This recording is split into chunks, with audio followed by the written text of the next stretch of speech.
C'est l'histoire d'un contrat d'une valeur de plus de 6 milliards de dollars. Le contrat minerai contre infrastructure signé en 2008 sous la présidence de Joseph Kabila ne passe plus. Son successeur et dirigeant actuel, Félix Tshisekedi, souhaite revoir les termes de l'accord entre Kinshasa et plusieurs entreprises chinoises. Il était, selon lui, mal négocié. En février dernier, l'inspection générale des finances de la République démocratique du Congo a révélé un grand déséquilibre avec ce contrat, déclarant que le côté chinois devrait débourser plus de 17 milliards de dollars pour que ce contrat vaille la peine, entre guillemets, en quelque sorte, pour le pays. Les diplomates chinois basés à Kinshasa avaient déclaré à cette époque-là que ce rapport était plein de préjugés et loin de la réalité. Kinshasa, bien sûr, souhaite se positionner de plus en plus comme un leader mondial de métaux rares et cherche des partenaires pour leur exploitation.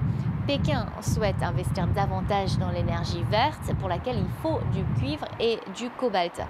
L'économie est donc au cœur de cette visite d'État de Félix Tshisekedi ici en Chine cette semaine, mais on ne parle pas que des mines et de l'infrastructure. Après la rencontre avec son homologue chinois Xi Jinping, le président Tshisekedi va partir à Shanghai, la capitale économique du pays, et aussi à Shenzhen, où se situe notamment le QG de Huawei, le géant de la télécommunication chinois.